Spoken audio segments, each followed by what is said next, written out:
Okay, welcome to your first Easter revision session.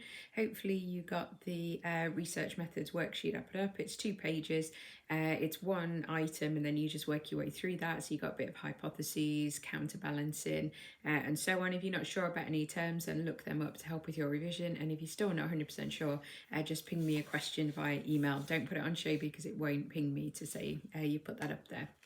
Okay, so I'm going to concentrate more on the topics for these revision sessions. So I'm going to concentrate on social influence. I'm going to look at the explanations for obedience.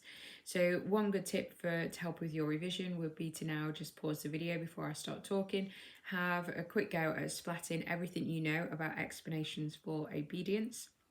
And then you can fill in the details of me talking over the topic once you're ready. So if you want to pause the video now, see if you can splat everything you know on explanations for obedience. Okay, so hopefully you've got a lot of information written down now on explanations for obedience. Now, Milgram did his original baseline study expecting to find a dispositional explanation for what the Nazis did to the Jews. However, what he found was that given the right social situation, anybody will be obedient. And so he did his first baseline study on 40 middle-class Americans in the New Haven area. Now, originally he asked for a volunteer sample, paid him $4.50, which back in the 60s was a good amount of money. But he didn't get much response, and so he ended up doing direct mail shots and really, having to beg people to take part in his research. Eventually, he did get enough participants, and he did his original baseline study where he did volunteer sample, got them into the first room where there's a rigged drawer. So Mr. Wallace, who is a confederate of the experiment, somebody who knows what's going on and is acting along, sits next to him pretending to be a participant, just like the chap who came in. They then pull names out of a hat. The participant is always going to be the teacher, and Mr. Wallace is always going to be the learner. And you know the procedure quite well, and you won't be asked directly about it, but it's interesting to know that 100% went to 300 volts and 65% went to 450 volts. That 65% is what we'll use as a comparison with the variations for explanations of obedience. So when he got that level of obedience he wasn't expecting, he had to explain it, and so he came up with theories. So these are theories based on the Milgram research. So that's where you get your scientific evidence from. And then you get your evidence from real life examples. So for example, World War II, and you can use more recent ones as well, such as the Russian stuff as well. So he came up with the explanation of agentic state, and that is the explanation where we don't take responsibility. We carry out the act, but we believe that somebody else is going to take responsibility for us.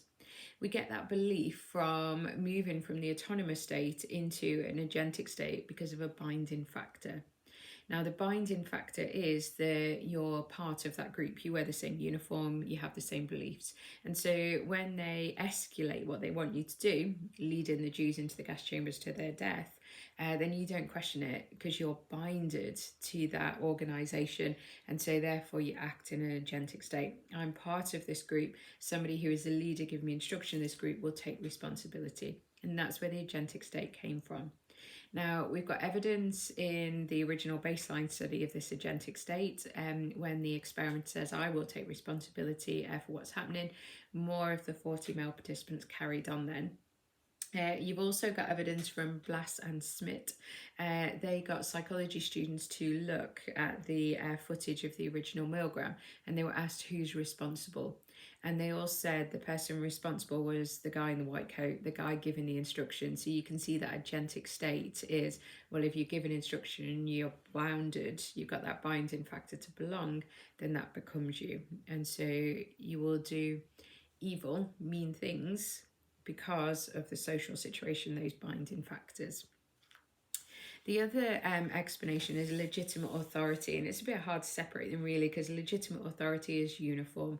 And so if we view somebody as having that hierarchy, whether they're wearing the uniform, whether they're older, those sort of factors, then they will lead to a level of obedience. And the white coat effect, we know, is quite a big factor in obedience because you've got the Hoeffling studies, and the Hoeffling studies are the nurses studies.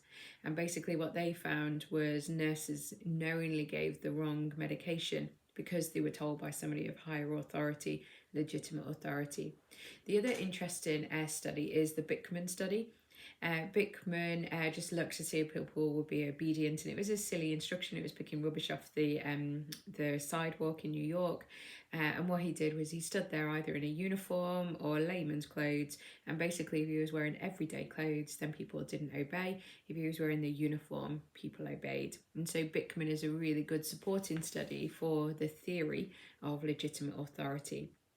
The only other place you get evidence from is your Milgram variations in your original baseline study.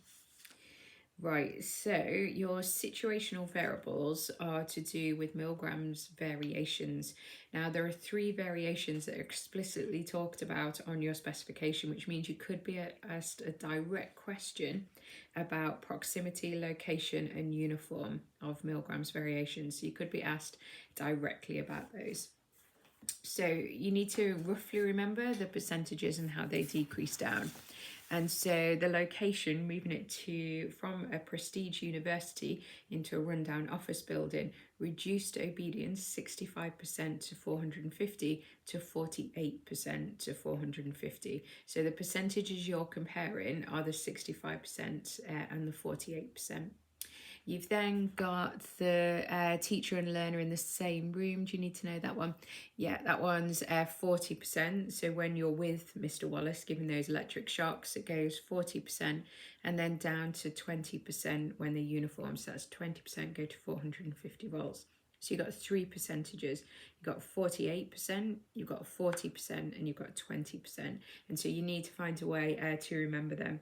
I just remember the extremes. So I remember 48th Street, and imagine that there's a rundown warehouse on 48th Street. So change location, 48%, and then 28% non-uniform. And then the other one I just sort of remember because it's sort of in the middle, 40%. So you need to know those. Your evaluation for those really goes down the IMUSE-RV because they're experiments. So you've still got your number of participants ungeneralizable, you've still going into grenade, you've still got your ethnocentric, you've got internal validity issues, so guessing the aim. The more his variations went weirder, the more likely they were to guess the aim of the study. Now, once you've got your situational variables and you've got your IMUSE-RV and your grenade down those, concentrating on the research methodology, you then go into our other explanation for obedience, and that is your dispositional explanation. So here you need to know Adorno's research, 1950s, the F scale, the authoritarian personality. We know authoritarian personality is born of overbearing parenting. It's a psychoanalytical explanation because it was founded in America. So psychoanalytical, so childhood determined you. And you fill in the F scale, and the F scale is a psychometric test to determine whether you're suitable for the military, and that's why it was originally devised to basically make sure no Hitlers got into the military again. And so you do need to be able to outline Adorno's research, so the aim, the method, the procedure, the rough results, and the conclusion. And the findings basically are that the more black and white you see the world, the more no grey areas, the more homophobic, racial you are, the higher you score on the personality trait of authoritarian. And so that points to authoritarian characteristics.